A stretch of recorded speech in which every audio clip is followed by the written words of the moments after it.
back to Kevin Pollak's Chat Show. I am, as always, Chat Show. How the hell are you? Do you write to us?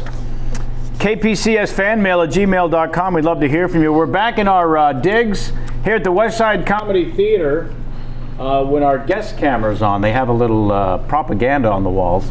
There's a festival going on. Comedy festival, the first of its kind. The first annual, I think we're going to call it. We'd like to thank all the fine folks at the West Side Comedy Theater. Do yourself a solid and look up westsidecomedy.com. See what's on the calendar there.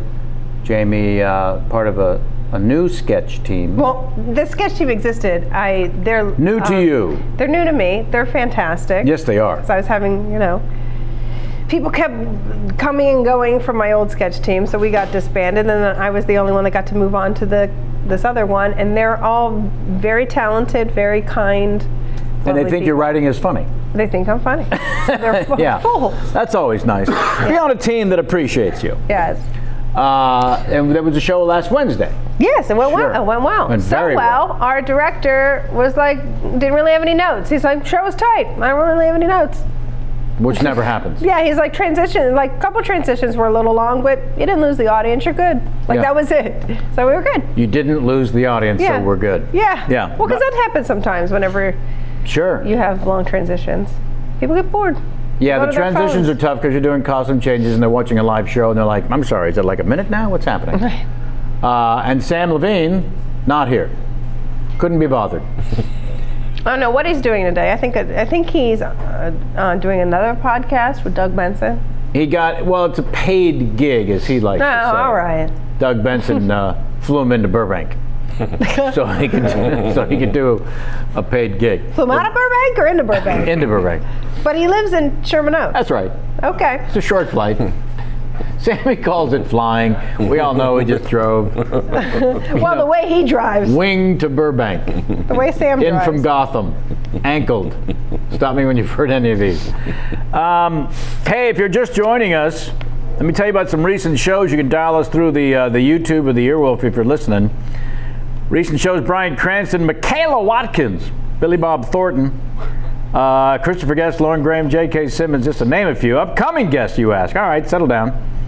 Seth Morris, Jenna Fisher, the wonderful and vivacious Edgar Wright, and Martha Kelly.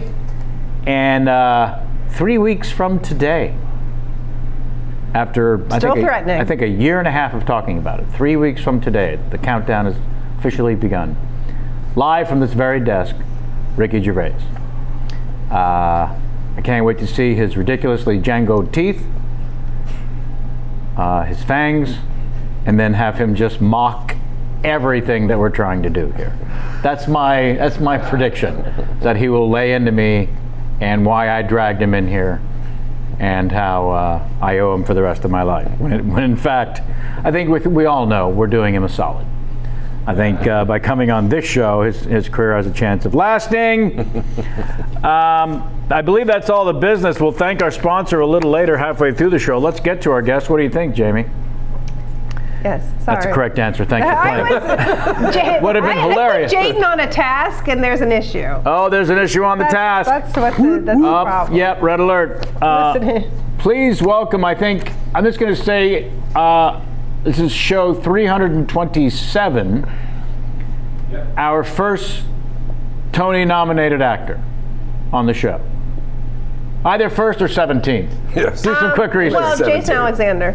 Jason Alexander was a winner. No, I'm talking about just nominated. I'm talking about the winners right now. No, we've had plenty of Tony winners on the show. I'm talking about just nominated, because we all know nomination is all that matters. Well, Josh Gad, was he nominated? And won.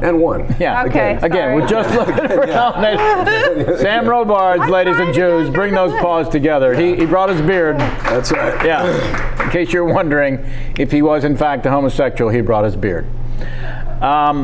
Sammy. What's cracking? Welcome. Thank you for having me. Yeah, you drove all the way from 2nd Street. Yeah, that's right. It was a 5-minute-er. Yeah. Ooh. You're staying with pals on in the West Side in the Santa Monica area. Yes, the lovely West Side. Fantastic. Yes. Yeah, it's lovely. And how long will you be in these here parts? I think probably for about another 4 or 5 days. Okay. So give us the address then if folks want to stop by and bring your baked goods. 123 Main Street, Anytown, USA. That's right. That's exactly right. I call Anytown USA. I call Torrance Anytown USA. Torrance is a good Anytown where there's. Just drive about 14 miles south, and then you got yourself Anytown USA. Yeah, there's 7 Chick-fil-A's. There's 2 Chick-fil-A, like not exaggerating. There's 2 Chick-fil-A's within like a half a mile. Yep, of each other. that's how you know. That's a strong call. Yeah, it really is. Let's start, if we may, jumping right in. First of all, I want to talk quickly about the new TNT series. The new TNT series, yes. Does it have a date? I don't know what the date is. I don't even know if they're sure on the title. Okay, good. Deadlier than the mail. Not the mail that comes in the box, but the other mail. Well, no. Actually, no, MALE. Uh-huh. So, yeah, and it's... How much can you tell us? I've signed a non-disclosure agreement, so I'm afraid I can't tell you anything. Don't describe it's on television. The robots at some point. or the dinosaurs. Yes, exactly. And the ogre. Sure. Now, this brought you back to shooting in New Orleans, no? Yes. I had worked on Treme, and then so yeah, it was great. So famous people, Amy Brenneman and Lily Raven, those people. Your time in New Orleans, did you ever go on one of the evening street walking tours with Jonathan the Pirate? No, you were telling me. No, I did go on an evening walking tour, but without Jonathan the Pirate. Did they show you this is where evil things happen? No, it was like a bunch of us went walking around. Sure. And just got lost. Didn't end well. But do most things end well at night in New Orleans? No. No, they really don't. Yeah, Jonathan the Pirate. You have to knock wood if you decide to go back to New Orleans. Yeah. Yeah, he... Did Antoon take him on a tour or no? Because I know he was there forever. I don't think so. Antoon take who? Jonathan the Pirate. Like, did he go on a tour with the Pirate? Oh, yeah. I tried to get him to go. I don't know that they ever did. I don't think they did. Our mutual friend is on the television program Claws, which is doing exceptionally well. And those of us who've known Jason Antoon for a long time are just shooting guns in the streets with celebration. Yes. There's a balloon drop every hour. Just so happy that this otherwise wildly unemployed friend of ours got a gig. Got a gig, and that he can look himself in the mirror during the day and feel good. When he's shaving parts of his shoulders. And his kids are yelling at him, "You're an actor!" You're an actor. No, that was my kids. Can you tell us that story? Yes. One of my children was... Firstborn, I believe? No, he was the secondborn. Alrighty. He was 5 or 6, and we were going somewhere, and he didn't want to go, and he had a major meltdown in the middle of the street in New York. And sort of my go-to response for basically anything in my life, if I have to change a light bulb or move over one seat, is I'm an actor. Obviously can't do that because I'm an actor. I don't do anything. Right. And Calvin, he's now 18, was then 6, was extremely upset and thought he would really hurt me bad. He tried to figure out, what can I say that will cut Dad the deepest? Yep. And he says, You're an actor! And I was like, correct. Do you have a job? Middle of the street. Middle of the street. 6 years old. Yep. Oh, and he was... Wanted to hurt you. He did. And he didn't. You're an actor. Yeah, he thought. An actor. Yeah. Like, you're a serial killer. Exactly. Is what he thought he was saying. Like, he really was, that was the worst thing he could say to me in that moment. And that's when I was employed. What the hell's up with that? Yeah. So did he mean you're not working with your hands? Well, I mean, how was that? You trying to make you feel bad? I don't know. It's not an actual job. You're not working decent. Exactly. What you do is ephemeral. You send it out there. Maybe it lands with somebody. Maybe it doesn't. It's not like this. Somebody built this. Yeah. Exactly. I think that's where he was coming from. And then you sat him down and had him watch a lot of your work. Yeah. And then he realized that, wow, you can get paid for doing nothing. What a great job. But I want to know actually about your childhood. Now, I sense a freewheeling sort of environment for you yourself as a 6-year-old. What was happening when you were 6? Were you yelling you're an actor? No. Dad would come in and he'd be like, "Want to do some shots?" Dad, I'm 6. He's like, "Wine cooler?" I'm like, "No." And he was like, Stan Robards? I'm like, no, it's me, Dad, it's Sam. He's like, oh, excuse me. And my mother would be like, let's talk about me. No, it was fun. It was really great. It was wholesome and at what point do you realize you're not just with crazy people, you're with famous crazy people? Well, yeah, that was later, but... Right, because initially it's just my parents are nuts. Yeah, well... I think a lot of people, a lot of kids grow up, I talk about my mom in my act all the time. She's nuts party of one. Yeah. I mean, she is the sun, and we are mere planets revolving around her. Oh, well, that goes without saying. Yeah. Yeah, and then when you add fame to the mix, it just exacerbates that. So, you know, there's got to be a moment in time where the public keeps calling them out in front of you, and there starts to become appreciation, or do you see them in something? How does one even find out that their parents are unknowingly famous? It was sort of the way that other people would treat them. Yeah, that's what I'm thinking, the public. Yeah, you'd come into a restaurant or something. Right. They'd be like, oh, right this way, and oh, and can I get you? And what would little Sammy like? Want to come into the back with Uncle Tony? And you'd be like, no, I want to stay here with people I know. I wish there were an Uncle Tony in my life. Yeah, you really don't. No. No. He always smelled like fish. Yeah, weirdly. On a good day. Yeah, no, so yeah, that's how I sort of, and I had this fantasy. I remember I was walking with my mother. We were in New York in the days when New York was sort of, walking was more fraught than it is currently. Right. It was a little bit more sketchy.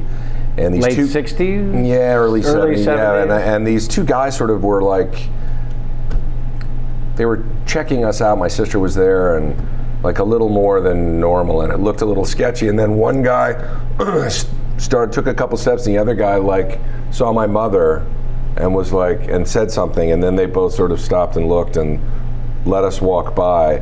And in my imagination, I had that as, oh wow, they probably recognized her, or unless they were like, that's the kid with Uncle Tony. And I was like, hey. Uncle Tony says leave the kid alone. Leave the kid alone because Mazagi. Yeah. So, but then, you know, you'd always have like your, you'd finally feel like later on in your adult life that you were like, I've made it. I've got my own career. I'm going to the New York City Mayor's Office of Film and Television Party because I got a job of my own free will. And then my mother would show up. And then you would immediately be like 6 years old, and then Marty Scorsese would come by, and he'd go, Betty. And she'd be go, oh, Marty, have you met my son, Sam? He's struggling. And I was like, and I actually had a job then. Yes. And I was like, wait, no. And he just looked at me, and she's like, oh, you'll be hearing from him. And he just was like, no, I'm not going to be hearing from you because I'm not going to call you. And I was like, I love you. Now, was this? Oh God. So we joke about the Tony nomination, but this is a big Arthur Miller play. This is a big fucking deal. Well, it was for me at the time because it was his first. It was his first play. I think that was either his first full length or his first that was produced on Broadway in 1944. It ran for 4 performances, and the actor who played the part that I played in that production was one of my old acting teachers, Herbert Berghoff of HB Studios. He was married to Uta Hagen. Jesus. And so it was, I got that gig, and then, you know, Miller would show up to rehearsal, and all the lines that I knew and the moments that I felt comfortable, I was literally Ralph Cramden on the $99,000 answer. I was like, I bribe a dus. I dus a bribe. I could not remember anything. And he was like, this guy's good. And that was incredible. I mean, yeah, let's take a moment with the Arthur Miller shows up to rehearsal. Yeah. Concept. Yeah, it was pretty cool. And he had worked, my dad and he had worked on After the Fall, in that initial production at Lincoln Center in '64, I think. Dear Lord. And so that was sort of cool. And then at one point he was like, oh, this is sort of weird. I was in a room with your father, and he was in a play, and you're in a play, and I'm in a room. And how old are you when you're there? I was a young lad of 40. Just shaved my back couple for weeks the first ago. time. Yes, exactly. Just turned 9. Right. Yeah. So when he saw you with your dad, you were quite young, no? Yeah, I was 3 or 2 or something. I don't even know if he. Yeah, although I have a book that he signed. I actually have that play. It was a copy of that play, which was cool. Yeah, it was really cool. And I knew his daughter. I worked with his daughter, Rebecca Miller, who's amazing. And when she was an actress, right? And she was really cool and just different, and somebody who, yeah, that's a pretty incredible family. And he was good with the scribbling. Very good with the scribbling. Let's bring in our floor director, evil Dr. Kenny Chen, with a coffee for the guests. Oh, thank you so much. Yeah, nicely done, Ken. Thank you. Delivered from his knees. Thank you. You can't ask for more than that, can you? You've already got the job, Ken. Get off your knees. Here's the thing. I will drive you home. I always feel remiss, but also there's going to be some folks who need to know. So you should tell those uneducated who the parents. My father was B.B. Rebozo. Right. Obviously, that goes without saying. Right. So I changed my last name, so it's not because. Not stupid. Sam Rebozo. Yeah. That would not be. You should have a clown nose and big, huge, floppy shoes. I've got them. Yeah. My mother was Lauren McCall. My dad was Jason Robards. Yeah. So now back to the childhood out at Malibu and the parties going on. Oh. Yeah. This part I've only heard little droppings. Every now and then a couple sentences will come out, and it's like, I'm sorry, you could have just written a book about what you just said in 2 sentences. Well, there were a lot of parties, especially in the early mid '60s. There's actually video on YouTube. Yes, there is. Of me stealing a beer at the gentle age of 4 and just whoa. And my mother's like, oh, put that away. You want a cigarette? Do you know Paul Newman? You know, I'm 4. I feel great. Puked on Newman's feet. Exactly. Yeah. Yeah. So it was loosey-goosey. Yeah, but all those people were just your parents' friends. Yeah. Right. And I think that's the great. I think Jamie Lee Curtis said it. She was just like. The only advantage it gives you growing up is like you understand the business of it. Right. You know what I mean? So it's less romantic, pie in the sky. Yeah, exactly. It's just you get because they were always like, well, Joe Blow did this and he undercut me and I wouldn't get billing and I. Yeah, when you hear Cary Grant complain about billing at a Malibu party, you start to put things into perspective. Yeah, and you're like, can I get and as? And you like, want no. And or with? Yeah. Can I get also including? Mm-hmm. Somebody was saying they were going to put either Clooney or Damon and introducing was going to be the gag. Oh, that's funny. That's good. I like that. See, that's good. In Logan Lucky, Daniel Craig was billed as introducing Daniel Craig. Is that what you're thinking of? That's what it was. Yeah. That's good. Yeah. That's good. He played not James Bond. And they felt they needed to reintroduce him to the film-going audience. Yeah, so they're just your parents' friends. They're not really famous people, especially in the backyard of your. Well, yeah, I grew up mostly in New York, but we did spend quite a bit of time in Malibu. Some summers. Yeah, summers, and then I lived there later on. But yeah, and then Dad lived there for a while actually. Right. When you were what age? I was probably, I guess they split when I was 8. Yeah, so he lived there until I was about 14. Sure. Like that. Yeah. Oh man.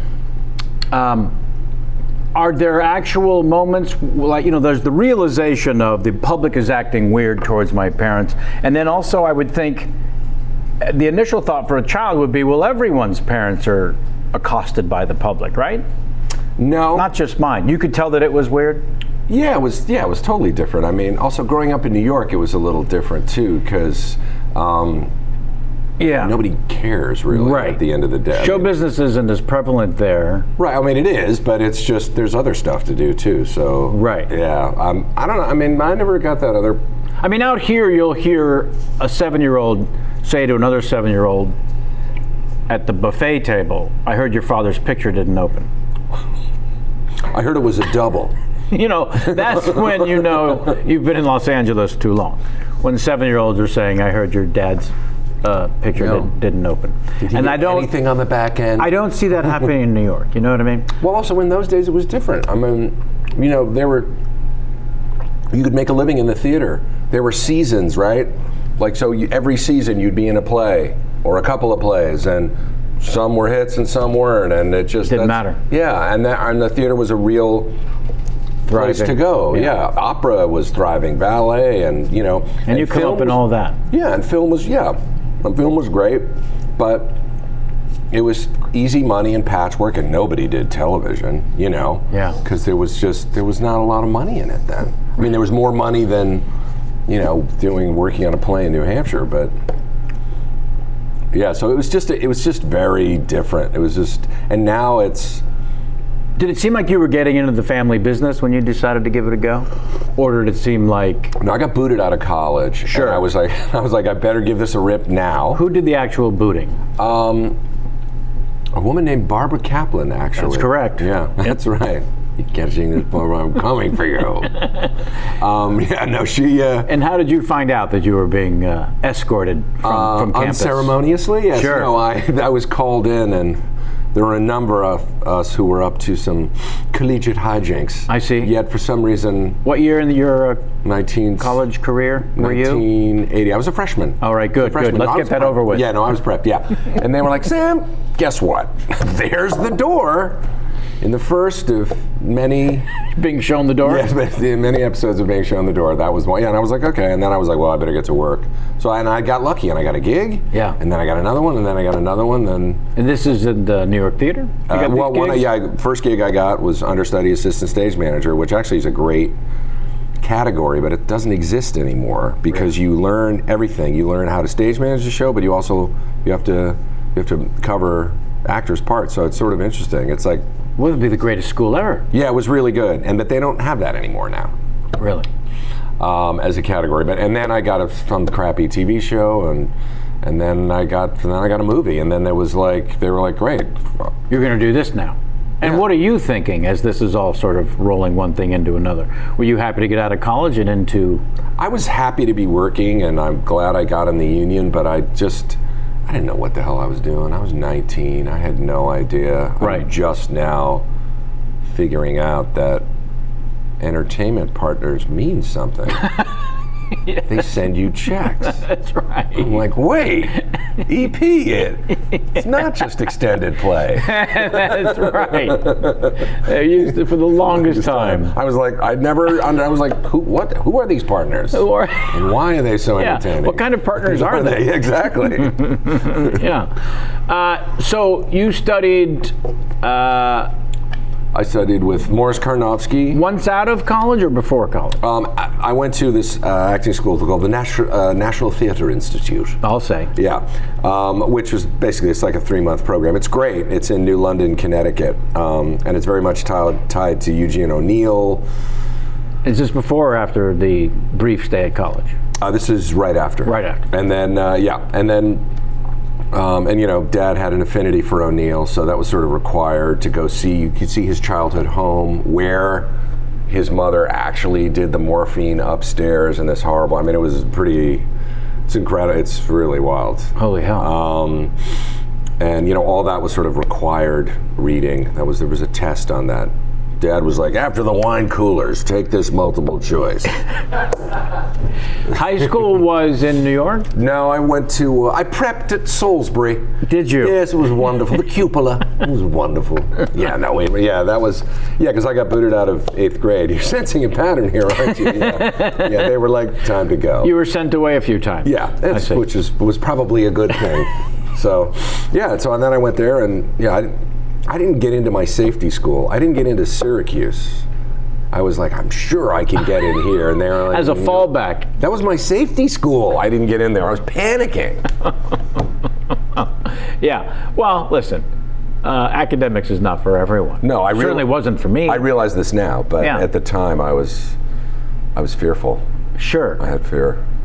Because that was the way out, right? College. Well, that's what I'm curious about. When you're coming up through junior high and high school, when you're not getting shown the door, Are you thinking in terms of an occupation outside of? Because there's a rebellion. You don't want to do what your parents did. Right. No, I wanted to be a cop or a fireman or something. That's what I wanted to do. I wanted to be the fireman on the end. Remember the old New York? You just wanted to steer the guy giant wheel. At the very end. It was open. Yes. It wasn't covered. It was on the big ladders, and he was always like. So you didn't want to fight fires necessarily. You just wanted your damn hands on that wheel. Yeah. Well, he would have been like, I would have hooked up some hoses and been like, "You guys are doing great." Get me back on the ladder. Yeah, I wanted to be that guy. Sure. Then I wanted to be a cop, and then I saw what cops did, and I was like, I don't want to be a cop. No. So we deal with the worst of humanity all the time. Then I think I would go mad. Yeah. Yeah. We have a segment on the show called Famous Questions. These are not questions themselves that are famous, but they've been written by famous friends and or former co-star famous who've designed questions specifically for you. Uh-oh. Yep. I'm in trouble now. I reach out to people via email, and they send in questions for you. This first batch, because he couldn't. His first batch. He couldn't just write one question. Is from the aforementioned co-star of the hit TNT show Claws, Mr. Jason Antoon. So I'll just go through these. Oh dear. Your first movie being Tempest. Yes. Directed by Paul Mazursky, starring Cassavetes and Jenna Rowland and a very young Molly Ringwald. What was going through your 19-year-old brain? So was that the first you mentioned? That was the first movie you booked this and you booked that and then you booked a movie. So it was Tempest. Yeah. And I remember seeing that film and it was just breathtaking, but also what the fuck is happening? Exactly. Where was that shot? That was shot in Greece. Sure. And in Rome. Of course. Cinecittà. And both places you had been to many, many times. No, Nope. Nope, especially not on, like that, not professionally. Although I do remember the first scene that we shot, I had a lot of dialogue at Cinecittà in Rome. We're going through the rehearsal and they're doing the camera, whatever, and they're doing these fixes, and Paul is like, we finish the rehearsal, and he's like, Sam, come down here, Paul Mazursky, the director. So I go walking down, and so I want you to meet my friend Federico, and it was Fellini, who stayed for the first take, and I was literally Ralph Cramden again. I bribe a dust. They were like, cut. That's happening. Why did we hire him? Are you okay? Yeah. You want to take a knee? Let's do it again. Yeah. Les Federico. I mean, and I was just like the whole time, I was like, hey man, I know you. Yeah. Sure. Fellini to block. Yes, exactly. Now that would have been, that would have been good. Right? Kurosawa for the win. Okay. What about the young Molly Ringwald? What about? You were 19. How young could she have been? She was 13. Right. So let's stay away from that. Yes. Although we did kiss. That was at least my first screen kiss. Sure. I don't know about her. Your first screen kiss. How awkward? How enjoyable? It's a 13-year-old. It was completely awkward. It was awkward for me. It was awkward for her. Sure. Because you're dating 28-year-olds. Well, of course, that goes without saying. Couldn't be bothered with this Roman Polanski trash. Exactly. I don't want to go down that road. Forgive my lack of knowledge or memory regarding the storyline. Your characters in the film were? Well, it's based on Shakespeare's The Tempest. So she was Miranda and I was Ferdinand, Freddie, in this version of it. Still doesn't help me, being illiterate. It's about the relationship between you and her character. Oh, it was one of love. Right. Although, I mean, it was a mutual attraction, at least in this film. Right. Yeah. So it wasn't. And how many times while in Greece and Italy did you spend a minute or more in the local hoosegow? 0 minutes. Okay. 0 minutes. That is the correct answer. Thank God. Oh, this is typical Antoon. Yeah, I'm ready. You grew up in the Dakota Building. That's correct. Were you there when John Lennon got killed? What is the matter with him? I was. Well, I mean, but still, that wasn't on my list of questions. No. Also, who cares at this point? And what could you possibly want to say? Really? I have nothing to say. Yeah. But the building itself, that horrible moment in history aside, must have been. Yeah, it was great. I mean, it was obviously, as a young child, I didn't realize. I thought everybody in New York lives like this. And then I went to a friend's house and I was like, oh, right, I'm an asshole. That's not correct. Every floor is a palace, and the most ridiculous people in the world live there. Well, now, in the old days, there was rent control on 9 and 10, so you had some really weird people who lived with 5-bedroom apartments. No. These were like little one-bedroom, little studios up in the eaves in there. Really creepy, and it was weird. But perfect, too. Perfectly weird. Yeah. Weird being the operative word. And there were some famous people. Boris Karloff lived there. Robert Ryan. Boris Karloff. Yeah, I answered the door once and he scared the bejesus out of me. No, he did. He did. Purposely, or no, just he because was just it was like, him? Your mother, and I ran. I was 5. And then he felt bad about it. I'll never forget that. He scared the crap out of me. But did he say it in a creepy way? No, he just was a very refined English gentleman of a different era. With a slight lisp. I was 5, and I didn't know, and he was sweep the crap out. Young man, if your mother. Is your mother here? Yeah. Have you seen my latest film, Bedlam? No. Oh, wow. So, I mean, it was. But there were also a lot of opera people who lived in that building. My mother bought her apartment from some guy who used to come to the Met every season from Italy. He was a tenor or something. I don't know what they would. So it was just, and they were going to tear that building down, actually. When the city was in trouble in '75, Abe Beam ran it well, Mr. Beam. Congratulations. Well, boy. Yeah, right into the ground. And they were going to tear it down, and then somebody at the Landmarks Commission in New York got paid, and they said, all right, it's a landmark. Because the city's got to get their taste, as we know. Yeah. But what an extraordinary landmark it became and has been. Yeah, very, very cool. It's, it always... Looks like Dracula lived there at one point. Well, the interesting thing is people always used to come by and look at it for its architecture or its presence, because it used to be black, it used to be covered with soot. Right. And they finally cleaned it. But then after Lennon got shot, and then Yoko got together with the city and they did Strawberry Fields, which is where I used to get dime bags. It's another story. Because that's what that was New York in those days, whatever, that's where everybody lived. But that's where you went to score. Exactly. And then it was Strawberry Fields, and it became sort of a open air park memorial to John, and then the Dakota sort of became sort of this outsized mausoleum where you've got tour buses now stopping, and it's a going concern. So it's a little weird in that regard, I find. Right. Now. Not to mention the hilarious goings on. There were many a party in that house. My mother.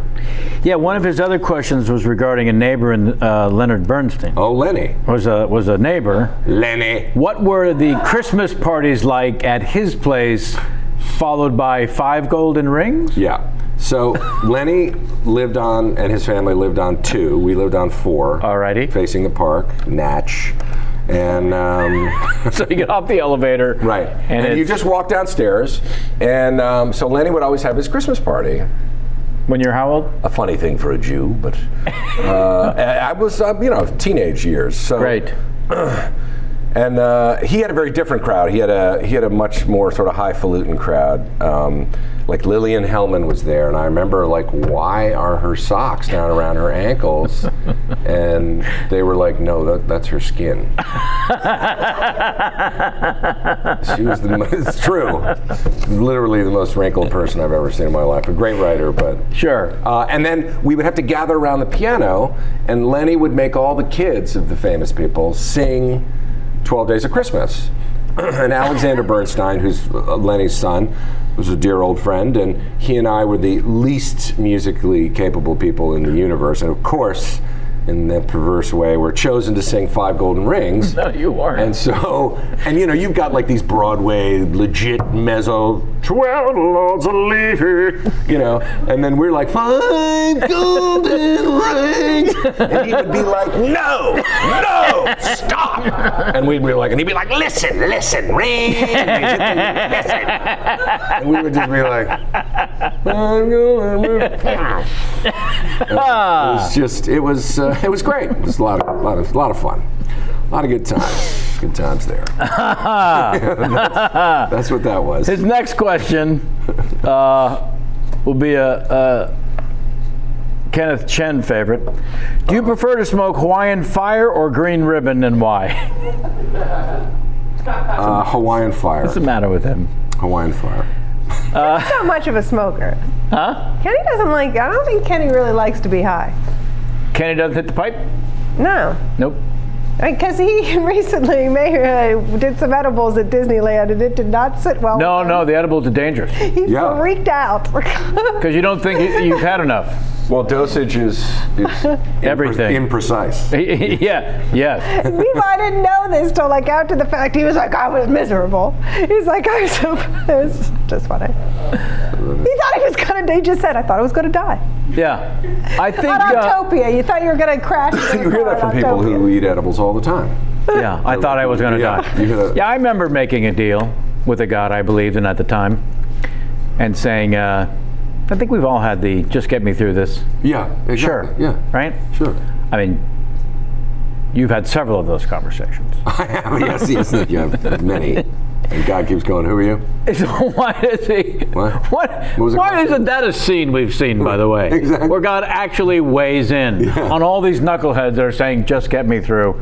And then he appears and actually has the conversation. He's like, really? What's in it for me? I got shit to do. Yeah. Why? What? Why? Why now? And by the way, if I get you through this, you're going to what now? Yeah. What are you going to promise? I'm going to get C anyway, later. Yeah. Let me guess, you promise never to do it again? Where have I heard that before? It sounds so like you.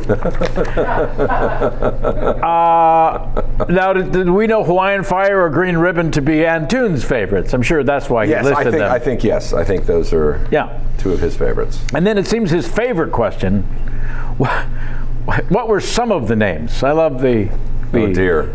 Now I'm terrified. What were some of the names your mother would call you when she was mad at you? So this is an ongoing thing whenever you and Antoon are over the house. At some point, the two of you will work yourselves into a jag. A lather. Where it's just your mom being angry. Mm-hmm. And I know that we all exaggerate stories, but I also sense there might be a little something here. Because Antoon would insist he would come over to visit. And he would just want a sandwich. I just want to get out of the kitchen with a sandwich. I don't want to be in the middle of this. Nope. Unfortunately for Jason, if you're in the kitchen trying to get a sandwich, you're in the middle of it. Don't touch those bagels. They're mine. Meanwhile, you shit. Right? That's what I would get. Yeah. You shit. A lot of that, I was like, well, hello, I love you. And your father was? Orange juice. AWOL? No. The saying. Oh my! Your father was weak. That's he was weak. He was weak. He's a weak man. He's weak. Yeah. And I was like, but Daddy's not weak. Yeah. That's the all-time, because again, when you and Antoon would go back and forth with this conversation, I thought, first of all, no mother should really ever say that. And then you have to make fun of it almost instantly. Yes. You can't take any of it. No, well, which I never did. Right. I mean, I didn't make fun of it just because it would have exacerbated it, but... Well, not in front of her. Right. Although later on I did. Sure. Yeah, I did point out, she was mentioning that my father had some issues with alcohol, which is not, of news, but it's a public record. Yeah, I was like, Mom, didn't Bogey get popped for wrestling a stuffed panda doll in a restaurant and thrown in jail? I don't know. He was sober then, right? Yeah. Yeah. So no, Bogey. Oh, Bogey, no, Bogey would never do such a thing. Your father, weak. You're like, wait, I don't understand. Not my father dead. My father's alive, not weak. Yeah. I always love, I always love when you retell these stories, and she always romanticizes like the bogey relationship. Oh my God. And then, but your dad, she's like, he was an asshole. And it was just like it's Bogey. always about Bogey. And I was like, Bogey, I never met Bogey. I don't know. He's not my dad. I don't know. Yeah, why are you waving that in my face? I don't care, actually. And also, it still sounds a little like it could be anyone's mother. Of course. Yeah. But that's the whole thing. It's right. not, it just happens to be the players are sort of ridiculous. My mother does the same thing. She's like, oh, you didn't know your father when he was a nice guy. You only knew like your dad as he is now. Like, she always says stuff like that. That's interesting. Yeah, my mom sat my brother and I down when I was a senior in high school and said, your father and I are divorcing. I just have a couple months left of my senior year. You guys couldn't keep your shit together and just let me get through this? Right. The time of your life, Kev. Yeah. Then I turned 40, and at my 40th birthday party, we're back together, which is a big one, she says, I gave you away the first 6 weeks of your life to your Aunt Bobby. I was having what we now know to be postpartum, but you were born, I just couldn't handle it, and I gave you away to your Aunt Bobby. So the first 6 weeks of your life, first of all, I don't remember the first 6 weeks of my life. I could have gone the rest of my life without never knowing. So you chose not to mention it earlier. What is the point of mentioning it at my 40th birthday? I think we know what the point is. Did you just make my birthday? You're not going to have a good time, young man. And not without me. You just made my 40th birthday about you. Yeah. Well, that was, and those painful 6 weeks you must have been through, Mom. Oh, I'm sorry. That's what she wanted. Is everything okay? Right? Yeah. Excuse me, can everyone go? I have to ask my mom how hard this actually was for her. Yeah. Well, they were past masters of that. My parents were doing that because of their, because they were actors, but. Right. But just, everybody does that stuff. Right. Well, that's just it. Yeah. It's the more than commonplace. This next segment, I think you might enjoy. Okay. I'm ready. How are we doing, Kenny? We're okay. This next section is called Ask Kevin. So you now have an opportunity to ask me anything. Okay. What am I? How's your day going? Thank you. Yeah. That's a refreshing question that I haven't had before, so I appreciate that. I started the day in Minnesota. That's right. Yeah, and got picked up at 5:30 a.m. Yeah. And that's commitment. I had been on stage around till midnight the previous night, so there's a solid 4.5 hours of sleep in me. Oh, good. So you must be feeling peppy now. Yeah. I managed to catch some sleep on the plane, I feel like. I absolutely was out. Do you sleep on planes? Can you? Because a lot of people can't. If they pay me. No, I went to New Zealand. My eldest son got married. He lives over there, blah, blah, blah. We went. No, blah, blah, blah. I went on a long flight, 11 hours from LA. It was 6 from New York to LA. That was bad enough. Then 11 hours. And we got the lay down thing. Sure you did. Lay down things. And I tried to sleep, but I didn't sleep much. Right. It's a great story. We'll be right back. We actually do need to thank our sponsor for today. If you want to take a break and check your phone. Our sponsor today, the fine folks at Thursday Boot Company. Winter's coming. You've heard all about it. You're going to need a good pair of boots, damn you. This season, you're going to want high-quality pair of boots sold at an honest price and built to last. Thursday Boot Company is a brand that you are going to want to know about. Thankfully, I'm here to tell you. Thursday Boot Company is a new bootstrapped e-commerce brand that started just a couple of years ago. They make beautiful handcrafted products in the same North American manufacturing facilities as the old brands your parents and grandparents wore that sell for 2 or 3 times the price, the old guard. Thursday boots use the best materials possible. They've been featured in Esquire and GQ, OK Style, many periodicals. Most importantly, you are going to love them. Get a pair of Thursday boots, handcrafted, highest quality materials. Will last season after season. We got a deal for you for those of you that asking how you can help the show. There's a sponsor that wants to help you help us. Head on over to ThursdayBoots.com and use the code FRESHSHIP2DAY. Fresh Ship Today. Money, power, and a great pair of boots are now only 2 days away. Again, ThursdayBoots.com. Use the code FRESHSHIP. Nope, it's not Fresh Ship. I should go back to what's actually written. Free ship. You see the difference it makes when you read it correctly? You see all those letters meshed together in your slightly dyslexic brain? It's free ship. Yeah. The number 2 and the word day. Free ship today. Not fresh ship. Why would you fresh? Why didn't someone say, hey, you said fresh? Head on over to ThursdayBoots.com and use the code FREESHIP today. Thank Thursday Boot Company for sponsoring today's show. That was good. We're going to do it again. Yeah. Keep the anger. Keep the anger and the energy. Just like, but say the words correctly. No, surrounded with an sort of ad hoc existential hey, ad hoc. Okay, you ready for the pop quiz? Sure. Yeah, this is the pop quiz. Between 5 and 15 points possible for each of the following 3 questions. Once the final score is tabulated, it will be posted on our website along with the current standing among the top 100. Are you ready? I'm ready. Question number 1. Sammy Davis Jr. or Ann B. Davis? Ann B. Davis. Correct. Question number 2. Wait, I have a quick fun fact. My mother sold a house to Ann B. Davis. Wow. That's a follow-up. That's a fun fact. That's a fun fact. It's a great fun fact, but I want to hear more about it. Question number 2. Carl Weathers or the weather in Carlsbad? Carl Weathers. That's correct. And last question. My mother did not sell a house to Carl. Nope. And the last question. Keith? Yes. Oh, no, I'm sorry. The answer was no. Okay. Damn it. All 2 right. out of 3. 2 out of 3 ain't bad. No, it's not bad at all. Now, did your mom tell any story about selling a house to Ann B. Davis? All I remember is and this was in the small town that's next to my small town, which my best friend Jackie is from, actually. Yeah. Ann B. Davis wanted to buy a house in Baden, Pennsylvania, and used my mother as a real estate agent. And I just remember I met her briefly, and my sister Jill, Jaden's mother, all of a sudden was like, oh, I love the Brady Bunch. It was like, became like obsessed again with watching reruns of the Brady Bunch because my mother sold the house to her. That's all I remember. Yeah, no. I was very young. So I was like 7. Post Brady Bunch. Yeah, I was like 7 years old.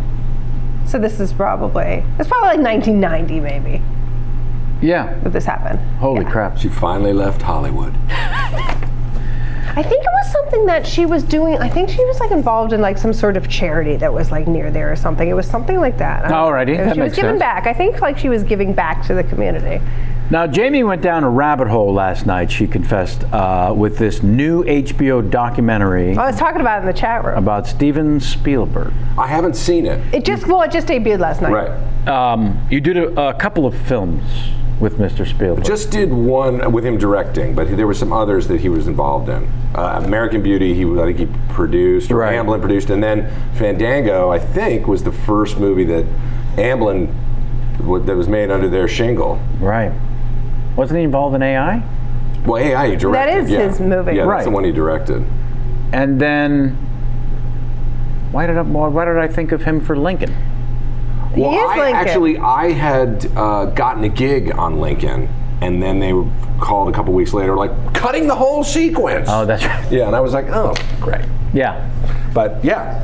Maybe I think you're like combining him and Antoon because Antoon's in Minority Report. No. It was Lincoln. No, Lincoln's correct. Yeah. And actually, I remember I had gotten that gig, and I was so pumped, and then I got the call. They were like, they're cutting the whole thing. I was like, oh, okay. Yeah. It was quite the big deal. I do recall this because I remember you talking about like I want to be Lincoln. Yeah.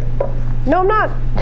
Because I'm an actor, and that's what I'm an happens. actor. What light That's can what you happens, shed Calvin. that might not have been in the HBO documentary?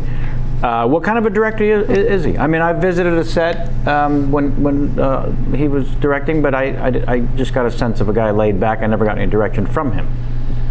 Yeah, I liked him because he. That was also a weird movie, AI, because they're sort of like. Not really, but the ghost of Kubrick. Not really, but it was like that sort of. Kubrick was heavy in the air, shall we say. Was this something that people were talking about? No, it just was like, and I don't know this, but I think Steven like felt like some extra measure of responsibility to Kubrick and his legacy, and so he was really meticulous and careful about the way he shot things and what he wanted to have happen. Because this was supposed to be a Kubrick film. Right, which was, it sort of was like, Kubrick's idea was sort of like Boyhood, you know, that Linklater film, was to use the same kid over a number of years to play this part, which would, you know, that was a whole other, but he never had a third act, I don't think. Right. So I had I mean, I couldn't believe it. I couldn't believe when I got the guy. I was like, wow, man. Yeah, that was awesome. But then actually working with him on a daily basis. Yeah, and it was weird because we shot on the stages that they shot To Have and Have Not on, and The Big Sleep. So What? it was, yeah, so it was sort of, Which stages? I think it was 15 and 16 on Warner Brothers. I'm pretty sure, those stages. And I just was, that was cool for me. That was like a cool thing. I sort of like that. It doesn't happen to me a lot, so I sort of liked it. I mean, you know. All these years later, it was a great connection. Yeah, it was cool. Like that, there's some continuity there. Well, just family history in general. Yeah. You know, I saw a photograph of Harry's Hofbrau that my grandfather ran. It had a little, in San Francisco, a little back room where he would play poker with friends, and I grew up hearing a story of when Bugsy Siegel came and played in my grandfather's poker game, and that my dad bounced on his knee as a child. And so I think everyone has some sort of family history that at some point they want to link back with if they can, right? So that's why I imagine also as you say, being connected to a sound stage where like that where your mom's life changed. Yeah, exactly. Like she went from 0 to 60. Is this kid to get out of her way? Exactly. Yeah. And so did he have a gentle touch where he respects his actors to do their thing, or is he? Totally. Yeah. I mean, he was. Yeah, but I mean, he was also like, if he wanted something that he wasn't seeing, he'd say, "Do it or you're fired." Because someone like that, I always wondered. No, he was awesome. Because I worked with a couple of the bigger ones, but I always wondered, because they all have different styles, right? And some of them are very hands-on, and some of them, you know, like Rob Reiner, because he was an actor first.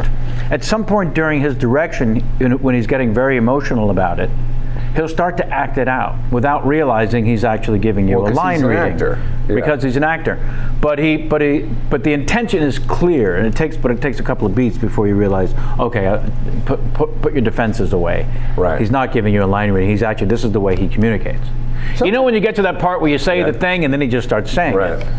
In fact, the first day of rehearsal where Nicholson joined the rehearsal process on Few Good Men, so Tom Cruise and Demi Moore and I had already been rehearsing for a week, and we got used to this. He's not giving a line reading, and then Jack gets his first, and then after he does the soliloquy on the stand for the first time, he finishes that, and Rob says, "Great, amazing! I can't believe that's the first time you've ever done it." Said it out loud, but it was just ridiculously good. And you know that one part where you get the thing, and then Rob starts acting it out, and you could, if you had an overview bird's eye camera looking down, you would see Tom, Timmy, and I move back 2 feet. And then Reiner finishes with that, and Jack looks up and says, "Yes, well, I guess I'm not there yet." Ooh. And we close the door. Wow. We'll be back. I'm going to get lunch. Yeah, exactly. Do you want to go to the commissary? 2-3 hours. Or just go to the Toronto pub. I don't mind line reading sometimes, though. Like, if you know what the fuck you're talking about. Like late in the process, if you're in a play or something, and then I'm like, great, give it to me. What if I don't care? Like, because someone will hear the music of the lyric, right, of the line, and you have no perspective at some point, and you'd like any other idea of how to say it. And sometimes it can be crazy obvious. Also, I need help a lot of the time. I'm like, what do you got? I love being directed. Yeah. No, honestly. I mean, I love, if it's over direction, then I want my instincts back. Yes, of course. You know, ever work with Altman? No. I worked with Bob in a couple movies, and that's a lot of improvising. Well, but it's basically he casts it, and he just trusts you, and you sink or swim on your own. Right. So if you don't show up, if you don't improv, and if you're not in there and with it, he's not going to use you. Yeah. But if you are, so it's like, and that's good and bad, because it can be, in a good situation, you can obviously end up with those great movies like Nashville or whatever else, but, you know, in other things, like we did Pret-a-Porter, and that was just, it was brutal because there was no script, so everybody was improvising, and it just didn't work. Not everyone knows what they're doing. Right, exactly. I heard Elliot Gould only last week talk about his first running with Altman and how he frustrated Altman because he came from theater and wanting direction and wanting a set of rules to remove chaos, and all Altman wanted was chaos. Right. And Altman got pissed at him. Yeah. And said, I guess you're just not right for what I'm trying to accomplish. And Elliot Gould said, great, let's not do this then. Well, thank God they both changed their minds. Yeah. You know what I mean? Yeah. Yeah. Elliot Gould. Oh, man. So that was the other question. When you're coming up and you're going to the movies, who are you seeing? In the actors who sort of grabbed you a little bit? Because every now and then Barbara Stanwyck. Sure. Who was actually I think she was an amazing actress. Yeah. I mean, like, go back and look at those performances.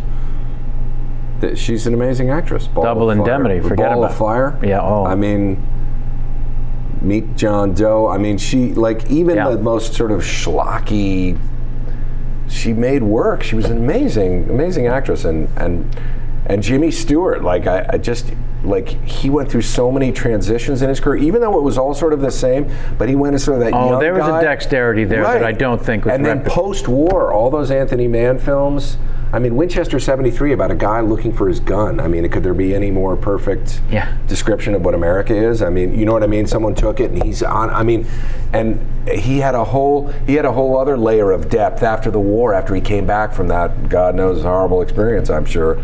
You know what I mean? It was like the way he changed and was around so long.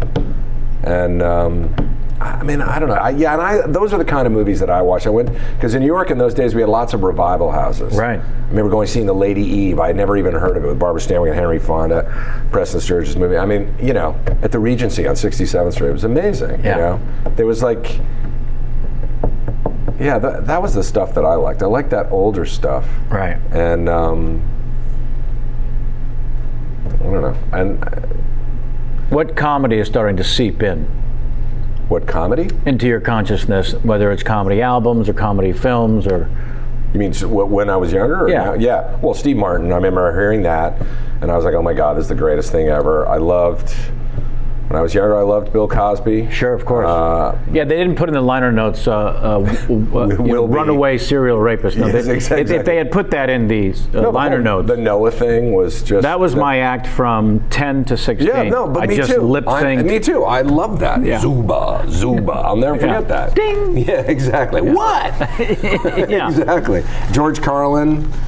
But I also then, I lived early Woody Allen movies? Yes, and I lived bananas. Yeah. I lived in England, 73, and I remember a friend of mine gave me an album, vinyl, of like a foot through a television. I was like, what is this? It was Monty Python. I lost my mind. Yeah. It was the funniest thing I'd ever heard. And then I started getting into like more obscure, like Morecambe and Wise, The Two Ronnies, really like more like British humor, and I mean, and then, you know, I love Rowan Atkinson and Blackadder. I just forget it. That show is amazing, and I don't know. I was, and what's his face, Cleese. Yeah. And so those are the influences. Yeah, I think so. Yeah. You know what I caught the other night? Because I was like starting from the beginning and I'd never seen it, was Eddie Murphy's Raw. Yeah. And he had even he idolized Cosby. Everyone did. Clearly. Yeah, it's okay. And then came out and spoke But then later on, very straight to the point, because Cosby at one point called him and said, "You don't need to be so dirty. Why do you have to?" Yeah, that was the bit in Raw. Right. That was part of the bit. Yeah. Because then later on, I got into Red Fox, Tommy Moore, Pigmeat Markham, Moms Mabley. Did you see the Moms Mabley thing? Documentary, yeah. I mean, that was... I was telling Jamie, I remember seeing Moms Mabley on, like, Merv Griffin in the afternoon. Yes. And saying, Kenny, you'll love this. Commenting on the names that Chinese mothers come up with for their children. Well, they just take some silverware out of the drawer and drop it on the ground. And whatever sound it makes, that's what they named a kid. Oh my And this is on Merv Griffin at 3 in the afternoon. In Kenny's defense, he was named after Kenny Rogers. This is true. And this is a fact. The gambler. The roaster, though, not the gambler. But that's why, I mean, she did it on the Mike Douglas show, or maybe it was Merv Griffin, where she was like, yeah, I was down south, and everybody was so nice there. They were like, hey, move your car, Tigger. Come on, get on that side of the street, Tigger. And she just couldn't figure out why they were all calling her that. And Merv Griffin's jaw hit the ground. He was like, we're going to commercial. Look at the lining of my coat. Yeah, I mean, literally. Van Johnson, nothing. What's that famous thing where Van Johnson did some bit? I think it was on the Jerry Lewis Telethon or something. Did some bit, nobody laughed, and he opened up. He's like, nothing. And everyone was like, Van Johnson. Ooh. Yeah. I just you talk about Steve Martin. So I don't know if you've read his book, Born Standing Up. I read the book, but then someone turned me onto the audio tape because he reads it. Oh, cool. And he basically tells the story of early childhood. Was that someone, Matt Myra? Yes. Working at Disneyland I as know, like he a 12-year-old. sent me a copy too. That's why I was He worked at Disneyland? When it first opened, because he was raised nearby in Garden Grove, I think. And so there was all the buzz as a child. When you're 10, 11, 12 years old, a place called Disneyland is the open. happiest place on earth. And so he got a job immediately in the magic shop and formulated all of that. But because he's reading he also his own had a job book. at Knott's. Let's not Yep, he talks about the job at Knott's, making the transition to Knott's. I kind of like Knott's. But I like Knott's. Yeah, I like Knott's. the old West part especially. I love Ghost Town. I love Ghost Town. Yeah. But just They going got down a good the road. log flume at that Knott's. Okay. Oh yeah. Good to know. With the hootenanny With the animatronic. hootenanny. Yeah, there's a hootenanny at the end. Anyways, I highly recommend him reading his own. And then I listened to Norm Macdonald read his book, and that was the craziest thing I've ever heard. Jeez, Kevin, why did you get all these? I wrote a book called because How I he had a credit from Audible. Oh God. That's right. Let it go. Audible.com. How I Slept My Way to the Middle. So how do I convince you to write a book? Yeah, I was asked to write a book. Yes. I'm not sure that. Yeah. I want to go through it all again. Yeah. Know? It's that's the question. I mean, my mother wrote a book, and what did you think of that? it was interesting to read. I mean, I think it was pretty honest about a lot of stuff. I think there was some hagiography in there. Sure. But how could there not be?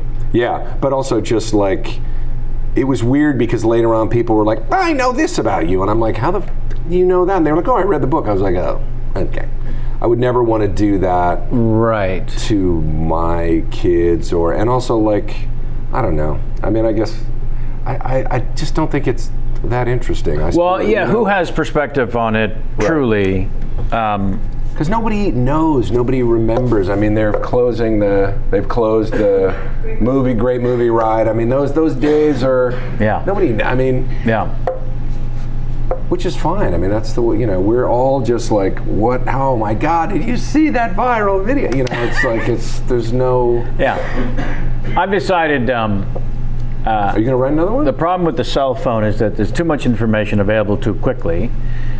I remember the day when you just had to remember shit. Mm-hmm. And now when you ask someone a question, they go, I don't fucking know, look it up. Yeah. I can't be bothered. Or if you are in with a group of friends and a question comes up and nobody knows the answer, somebody Googles it instead of us sitting together trying to figure it out, which was something I always enjoyed. It was a shared experience. We still like to try to, my friends and I like to try to figure it out. But you have to say, don't Google it. I think it's one of the draws of being in a trivia team is because you can't use that information. You do have to draw on your vast knowledge of trivia. Right, yeah. Which we used to share as a hobby about things and people and places. And irony does not play in the digital age now, not only on devices, but it sort of doesn't play in life. People are like, are you being serious? I'm like, no. Yeah. Tone over text, tone over text. Yeah. Let's sound like two older fuckers.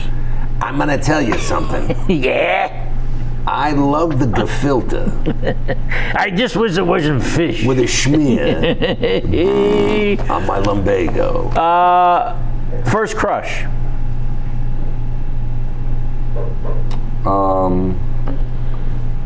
Which one? 12, 13, 11. First crush. Am I talking too much again? No, what'd you say? I said, do we all get to answer this? Yeah, sure. Yeah, answer away. Yours was Marty Short. Yes, but that was my first human crush. Oh, right. Non-human? Inspector Gadget. Oh, of course. Inspector Gadget. I'm trying to think of my first crush when I was 12 or 13. I don't know. I liked Barbara Stanwyck, I have to be honest with you. I did. She just floated my boat in many ways. Oh, yeah. That's the unattainable crush, too. Yeah, but she was just so sexy. Man, she dressed great, and she was like, I guess she and, what was it, Dick Powell, they had a long union. Uh-huh. Like I had a girl when I was 6 years old, and the first thing in class in the first grade, they would put all the kids sitting in a circle, and of course the girls would be one half circle and the boys would be the other half. And I had found a hair thing, brooch thing on the walk to school, and I wanted the DNA test, and I wanted to give it to her. So I actually crawled across the center of this circle of kids to give it to her, which took all the bravery in the world I had. And her reply was, "That's not mine." And then I got to crawl back. You get to crawl back to my spot. We're still holding it. Yeah. Yeah, that must have felt good. Nice. Actually, now that you mention Elizabeth McKenzie, I remember Elizabeth McKenzie, 6th grade. Really? Yeah. And what? I wrote her a love letter, sure, which I promptly lost. Absolutely. And couldn't find. It was going through my desk. I couldn't find it, and I was like, "Shit, I don't know where it is." And then these two guys, one guy who I didn't like, and another guy who he wasn't, whatever. We weren't friends, but he wasn't an asshole or anything. He said, "Here, man, here. I think this is yours." And he had found the letter. No. And the other guy started to give me shit, and he was like, "No." And he was like, "That's yours." Like, he was really cool. Wow. Defending the letter. Yeah, well, not just defending, and you, like, your privacy. Just like, hey, man, you know, we've all been there. Like, he probably wrote a letter, and the girl. When you're 12, this is happening. And I couldn't send it to her because someone else had read it. Oh, yeah. But how long did you take to write it, too? The painstaking effort. Oh, that was a number of weeks. Yes. It was a number of corrections and. Yeah. How do you say the right thing? Exactly. What is the right thing? Hickory dickory dock. No, it's not what I said. And now, why do I think that your story in particular of losing your virginity might be one worth sharing? I don't know. No? I don't know about that. It was a horse, it was a barn, it was early in the morning, there was lots of hay. Mm-hmm. No, I met a girl in Sweden. I was in Sweden, and you were 14. No, I was a mere lad of 35. No, I was 17. That's how old I was. And she was really nice and blonde and really pretty, and I think she was a lot older than I was. I think she was like in her 20s. Uh-huh. And first of all, how did you find yourself in Sweden? My mother she had written this book, and she had gone on a book tour, and it was during my spring break. And she was like, I had like 3 weeks. She's like, "You're coming with me." Yeah, and I was like, and Sweden sounds like it could be Mars. Yeah, well, I went, and it was amazing. And then, like, she had stuff to do, and then I don't know. Somehow I got sent with these other kids or something like that. And I had a night out or something like that, and there was this girl, and we danced, and this was 1979. That's correct. And she was wearing like a white fringe jacket. I'll never forget it. Blonde hair, like perfectly Swedish. Yeah. Yeah, and it was. I was terrified the whole time. Yeah. I was like, I'm going to get her pregnant. I'm going to get her pregnant. I know I'm going to get her pregnant. Because when I was 15, I was at my father's house in Connecticut, and Jose Quintero, who's an old pal of his and directed him and all these O'Neill things, really interesting man. He said to me, and you know, sometimes you hear things from your folks and you remember them or you don't remember them, mostly don't. But sometimes, like, friends of the family will tell you stuff and it sticks in your head. Like? And he said to me, he said, "Don't ever get a girl pregnant unless you really are going to be with that girl and you want that kid, and you know what I mean. But he was the one to instill. But the way he said it, right? Yeah, my dad was married 4 times. I mean, you know, my uncle was married 6 times. Throw it in there, kid. Yeah, exactly. Come on, straight down the old pipe. But this friend of your father. Yeah, but the way he said it, it landed. I was like, oh, right, that's important. Right. So you're in Sweden, and this memory pops back into your head. And I just remember I was like the whole time. So petrified. Yeah, no completion on my part. Because I was terrified. I was like, I can't. If I do, I will. Can you leave now, honey? I need to finish. No, I was just like, tonight on Blue Balls, Sam Robards is in Sweden, drinking schnapps and eating crawfish. Not getting laid again. Yes. Yeah. So I mean, I guess I lost my virginity, just a pure act, but it was remarkably unfulfilling. And so when you had a similar conversation with your own sons, well, I'll tell you about their sex life. I told them at 13. I said to my kids, I'm like, all right, guys, I'm going to show you how to put on a rubber. And they're like, Dad, gross! I don't want to see your dick. I was like, no. I'm not going to do that. I have 2 fingers. I'm going to show you how to put it on. Then when you pull out, you hold it, and then you hang it on. But they were like convinced that I was going to be like, boys. I'm like. Also, you'd have to be erect. Yes, but that's my point. I'm like the whole thought process. Give me a moment so I can get this thing in a position. Hey kids, could you give me some knockwurst? Exactly. It's just the whole thing was just. Also, they're not all the same age, so did you have different conversations as each of them became 13? Yeah, and you know, for my one kid who's now 18, he was good. He paid attention. My other one who's 16 now, he was like, "Come on, Dad, I can't." Yeah, I don't have time for this. I'm like, dude, just pretend you're paying attention because it will mean something later. Right. But actually, and then Jasper, of course, that was so long ago. I showed him. He was like, "Oh, okay, no problem." But like, you have to you have to repeat it. At least in my family, like you got to keep saying, "Man, hey, no glove, no love." Double up. Forple up, do a body condom, dental dam, I don't care, like literally. Sure. SARS, MERS, I don't know, like just like fucking. Here's what you want to avoid, son. Here's what you want to avoid, right? When you're going down on a girl, sometimes you got to give. You're going down on a girl, you might get SARS. You might get so I'm just saying, dental dam. You never know what espionage may be afoot. Exactly. There might be a camera down there. It'll look good. Oh no. Yeah. So that's like it's just reminding them. Oh yeah, because they're having a grand old time. You know. Yeah. Sure. That's what you do. Right. And it's different, I imagine. Is there a fatherly pride thing that kicks in? Well, that is sort of the bullshit thing, if you'll excuse my French. Like, Please. You know, if you have a girl, where were you? Why, you're 5 minutes late. Did he touch you? Why, you know? Yeah. And, you know, with your boy, you're like, she's 15, lock her up. Yeah, and with your boy, you're like, hey, did we have a good come over here? Yeah, tell me about it. You know what I mean? It's like, what the fuck? That's, you know, but we're guys. We know what guys want and do. I mean, that's. Yeah. Comedian Larry Miller said if women knew what guys were thinking, oh my God, they would never stop slapping them.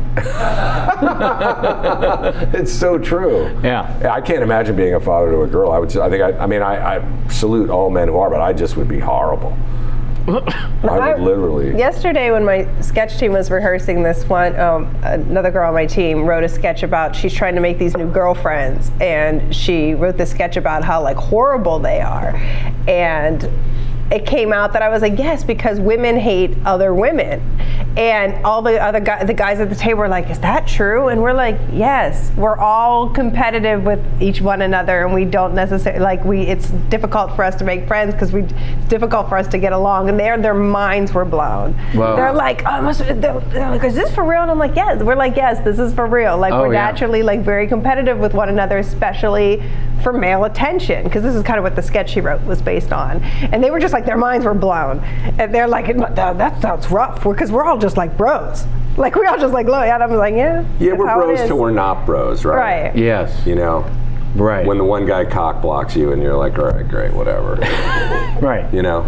Yeah, I slept with your girl. I don't really think you were that close with her. Yeah. You were like, I love her.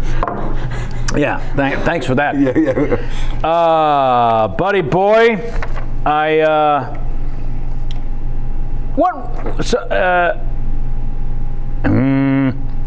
wanted to ask, there's a transition for every son to a father when you feel like, okay, I've made good. I'm following either a dream or an idea of what I'd like to be doing with my life, right? Mm-hmm.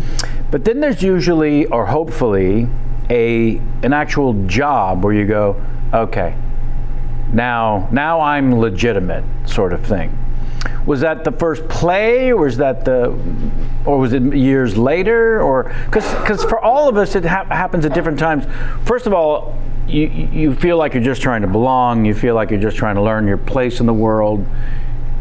You may not even know if this is what you want to do with the rest of your life until you experience it a handful of times. Mm-hmm. Was there a moment where you felt you actually hit a sweet spot and thought, fuck, I actually might enjoy doing this, as opposed to living up to this, that, or the other thing? No, I think actually, you know, I've gone through periods where, you know, you haven't worked. That's just normal. Sure.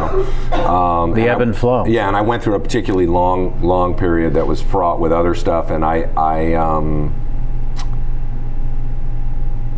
I remember like the overwhelming feeling at that point was like, wow, I'm actually sad that I'm unable to do the one thing that I know that I can do with some degree of ability. Right. You know what I mean? Yeah. Like, I was like, it made me sad that I couldn't practice my art, you know, my craft. Like, for whatever it is, it's, you know, it's just my little thing. Like, and that's when I was like, oh, actually, I really do like this. I guess I love it. I really want to do this on whatever level, and I don't care if it's like, you know, some big movie or whatever, if it's some like small play somewhere, like it does, like I'd rather just, you know, that's what, and I, you know, honestly, like you still are like legitimate. I'm not sure if I'm legitimate. You know what I mean? Like you still, sure.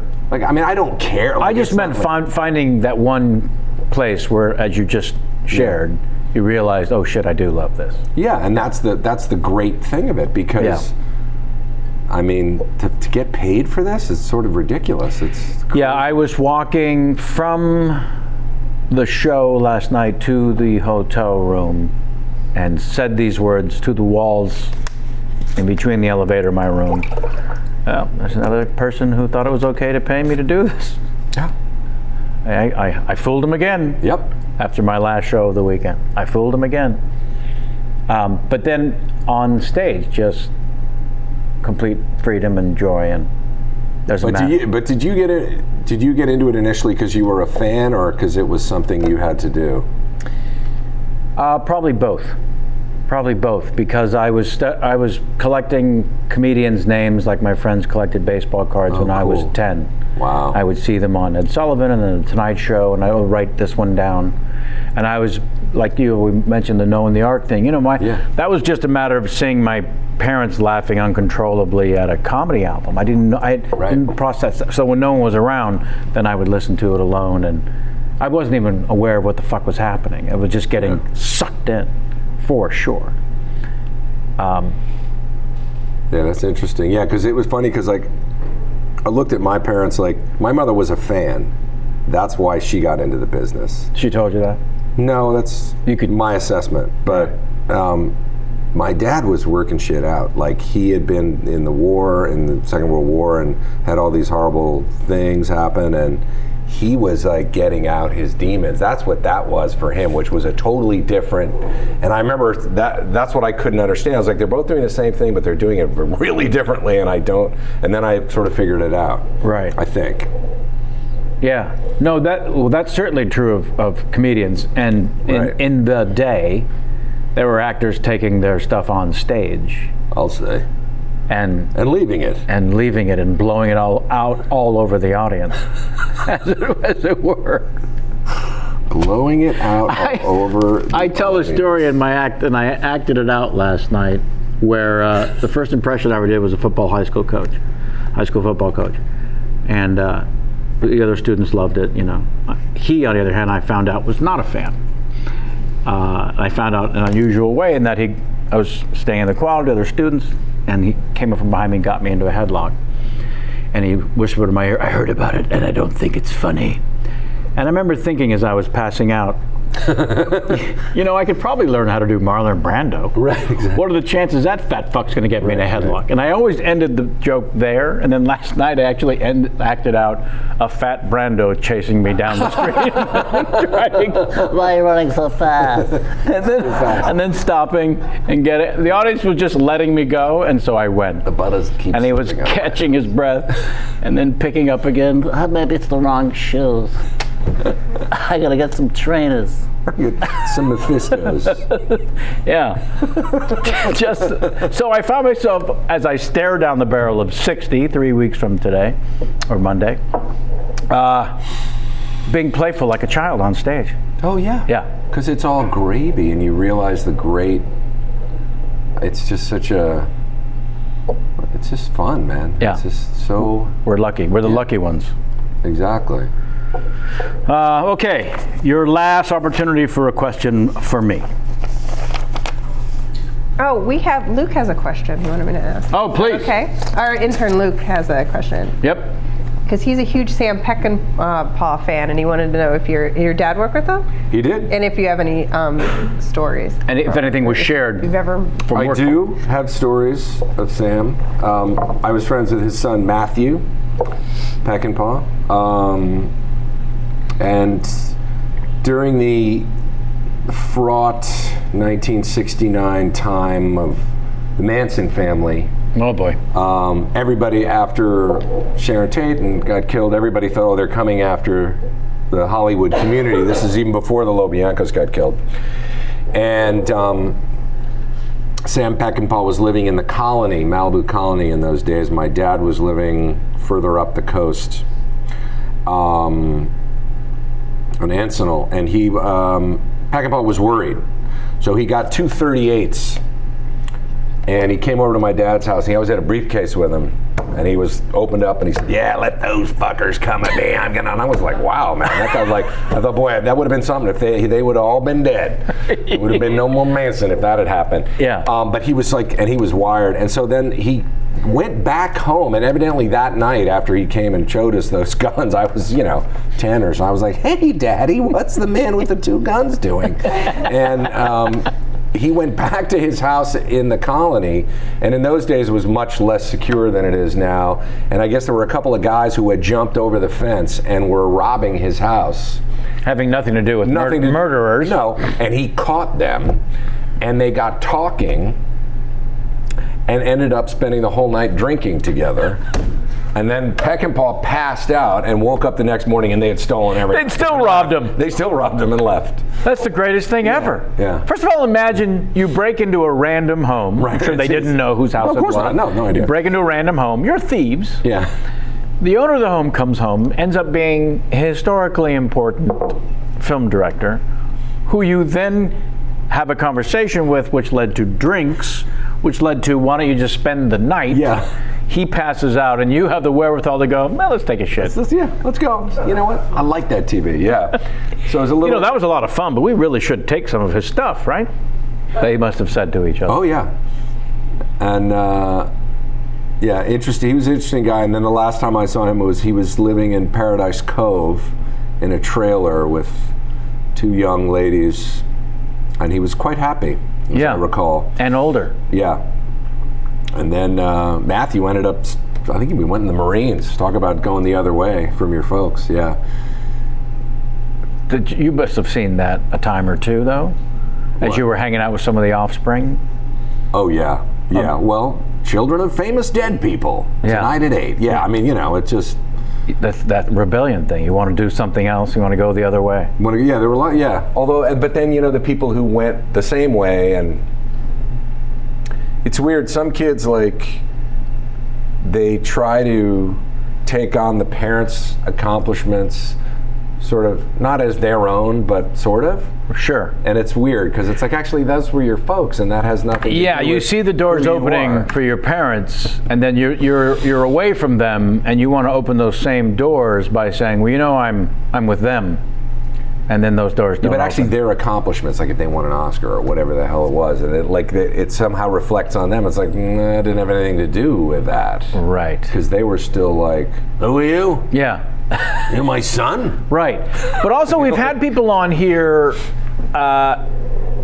Jason Reitman talked about that lineage, and he said it opens doors faster, but it's also way tougher once you get in the room. Well, yeah, because they want to see you be better than your folks. Yeah, and they know you got in the room because of the connection. Now you've got to prove things even more so than someone who got in with no connection. Of course. Well, Yeah. you get your foot in the door, but it's your foot. I mean, you still, Right.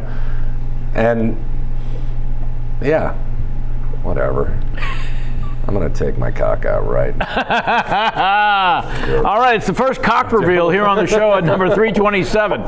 And lastly, we just two things. One, I need a question from you to Antoon so that we can return the favor. Oh, right, okay. Right, so I'll need that before we wrap things up. And the tradition on the show of right. the Larry King game.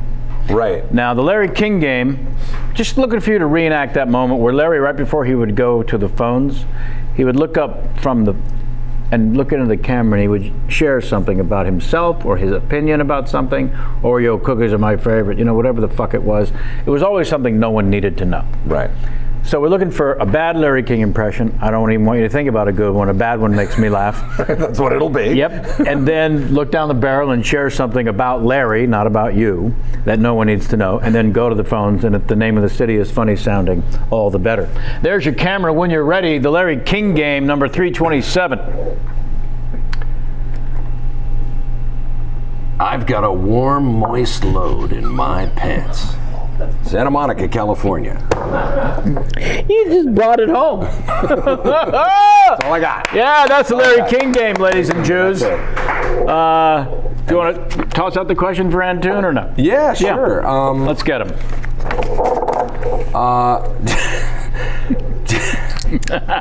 You're going two inside. Jason, I want you to tell us about that, what Bridget said to you right after you guys had sex.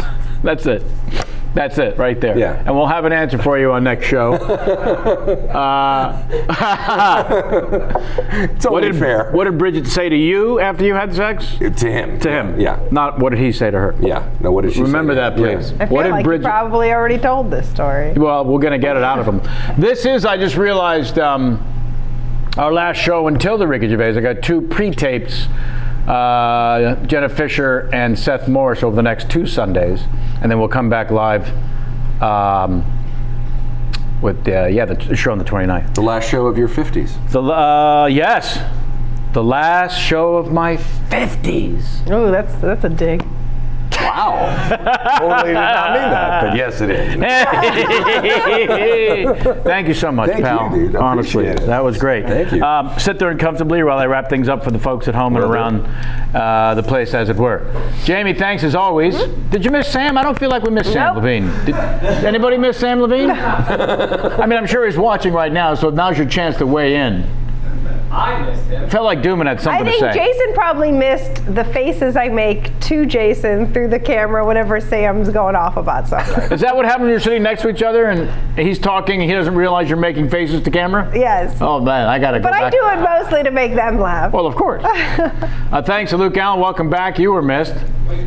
Dr. Evil Chen, thanks as always. Jaden Fox on makeup. Corey Levin on post. Mike Dooman and J Mac up in the crow's Jane nest. Fox, by the way, not only got my problem solved, but like went above and beyond. I was like, I'm going to have you run all my errands after that. Oh, maybe she's got a new gig. Yeah, Assistant to the stars. I'm not, or me. All right, that's our show. And until next time, man, as always, get out of my face.